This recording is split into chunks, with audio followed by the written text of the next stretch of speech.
Continuando nossas exposições, já encaminhando aí para as exposições finais, nós passaremos agora a palavra para o professor Tiago Oliveira Moreira, da Universidade Federal do Rio Grande do Norte. Um prazer ouvi-lo, professor.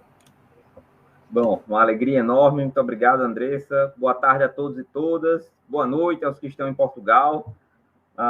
Professor André de Carvalho Ramos, muito obrigado pelo honroso convite, uma felicidade. Eu estou aqui com o livro do professor Paulo Pinto, a Convenção Europeia de Direitos Humanos, alguns julgados dele, algumas decisões, e jamais esperava ter a oportunidade de participar de uma obra semelhante.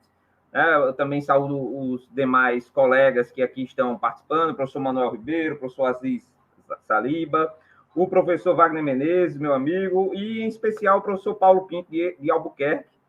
Há 2 semanas eu estava na biblioteca da Universidade de Coimbra e estava lá lendo a Convenção Americana comentada e um exemplar doado pelo professor Paulo Pinto, de Albuquerque, à querida biblioteca da Universidade de Coimbra. Então, sempre uma satisfação ler os seus escritos.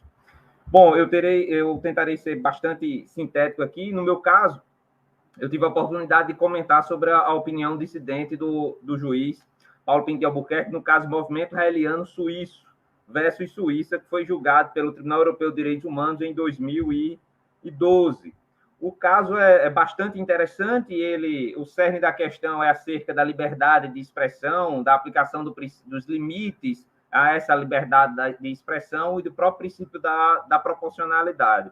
Eu vou dividir a minha fala rapidamente em 3 partes, falar um pouquinho sobre o movimento raeliano suíço, o entendimento do Tribunal Europeu e depois o voto dissidente do juiz Paulo Pinto de Albuquerque. Então, o movimento é uma organização sem fins lucrativos, tem sede em Genebra, visa estabelecer um primeiro contato e boas relações com seres extraterrestres. Ele defende a existência de um sistema político chamado geniocracia, em que somente as pessoas mais inteligentes devem ter poder de governar a sociedade. Além disso, esse movimento raeliano ele demonstrou um apoio à clonagem humana e ele também endossa a doutrina da meditação sexual. O movimento adota um ponto de vista muito particular sobre a sexualidade e isso fez com que parte da sociedade associasse o movimento a casos de abuso sexual com crianças. Em 7 de março de 2001, o movimento pediu permissão à administração de determinada cidade suíça para fixar cartazes para uma campanha publicitária. Eram posters de certo tamanho, sendo que a administração municipal ela negou a autorização. O pôster veiculava a direção, o link de uma página da internet do movimento, número do seu telefone, imagens de supostos extraterrestres, uma pirâmide e um disco voador, e o próprio planeta Terra.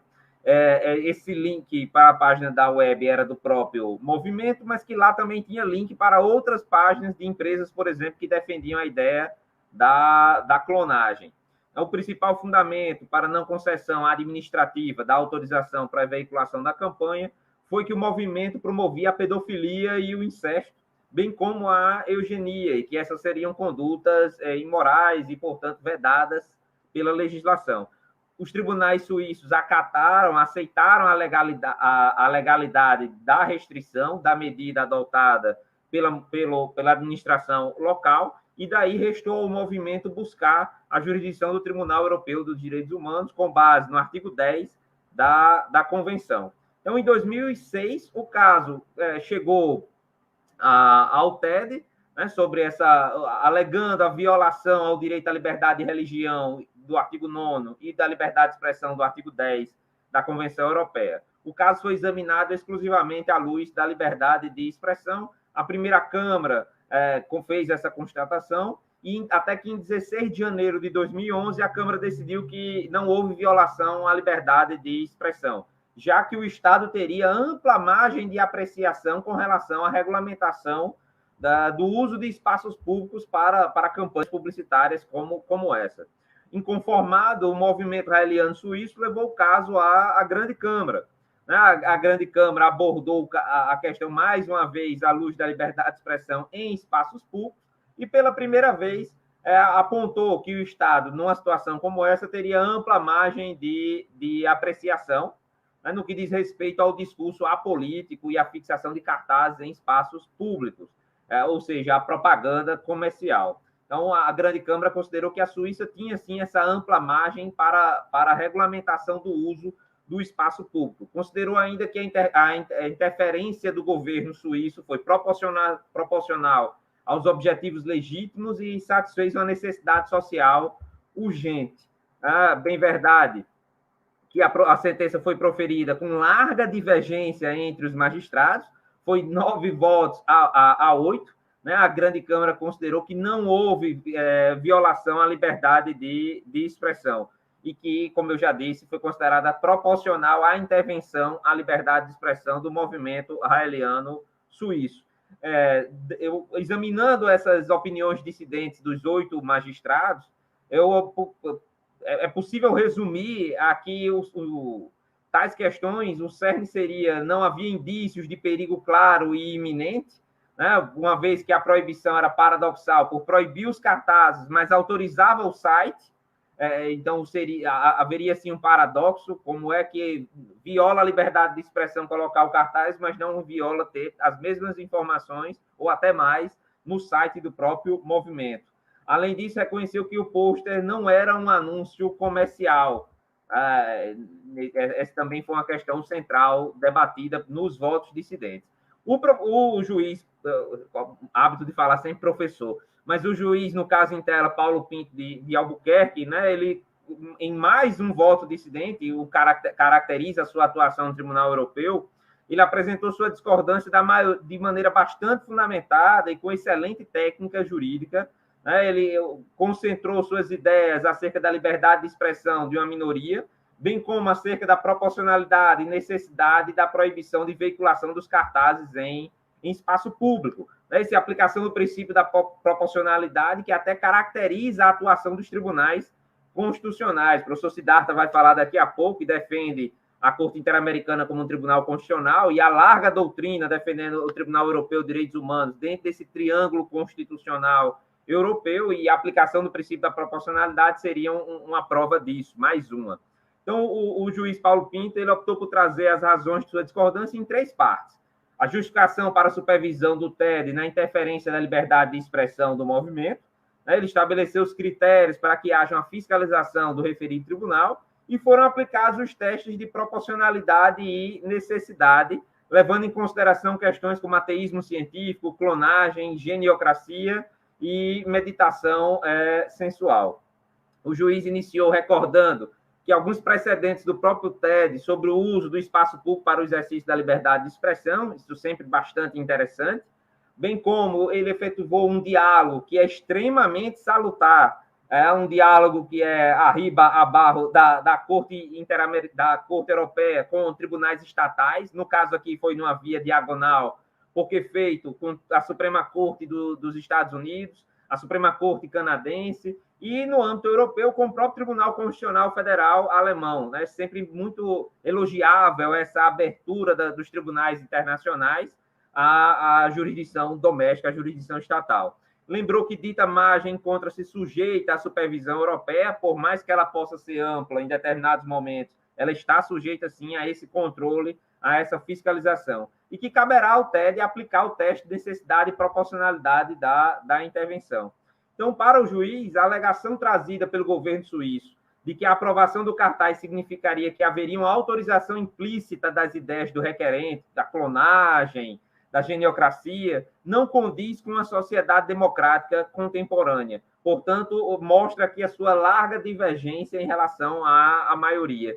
A obrigação negativa do Estado suíço de não intervir no exercício da liberdade de expressão, fora das hipóteses em que tal interferência seria aceitável de acordo com o próprio artigo 10 e com o princípio da proporcionalidade. Então, o discurso teria uma natureza filosófica e política, o que limita a margem de apreciação dos Estados. Não configura também um discurso de ódio, ou mesmo de difamação à religião, ou a instituições religiosas, ou do próprio clero. Desse modo, não seria proporcional proibir o cartaz contestado por esse fundamento.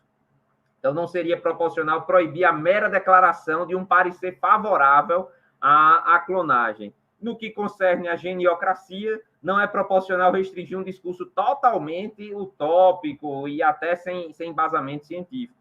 O mesmo site do movimento também condena a pedofilia, e eventuais condenações de membros do movimento não significa, por abusos sexuais, não significa que o movimento pregue, faça apologia ao abuso sexual de crianças. Então, isso também não seria suficiente. O magistrado também infere que, se o site é aceito pelas autoridades, o seu conteúdo é porque seu conteúdo não viola as leis suíças, portanto, o pôster não teria qualquer ilegalidade ou inconvencionalidade. Se o movimento em si ele é legal, ele é tolerado, inclusive em outros municípios, outras localidades suíças, o pôster também deveria ser permitido, já que isso é bastante difundido lá na própria Suíça. Por fim, o juiz Paulo Pinto de Albuquerque, ele diz que as pessoas físicas não têm um direito incondicional ou ilimitado ao uso estendido do espaço público, especialmente em relação às instalações do Estado destinadas a campanhas publicitárias.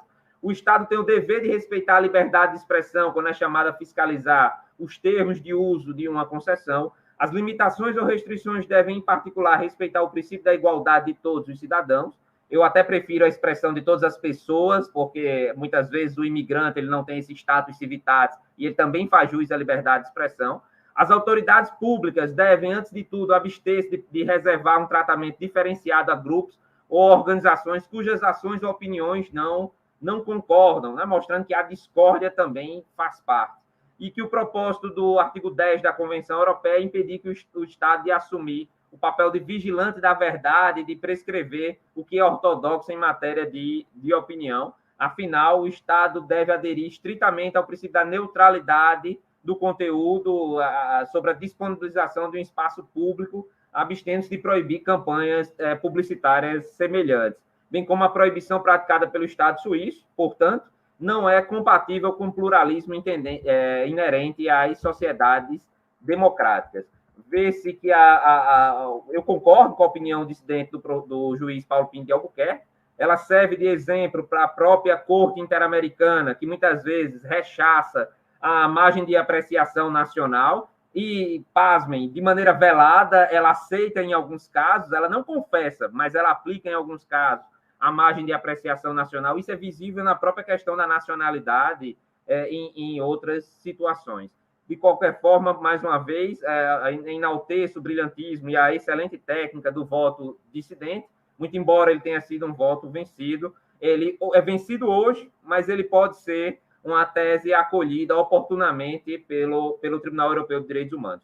Professor André, mais uma vez, muito obrigado por lembrar desse potiguar, que é seu fã e que é um estudante do direito internacional dos direitos humanos, não só pelas suas obras, mas de todos os colegas que aqui estão e do próprio juiz e professor Paulo Pinto de Albuquerque.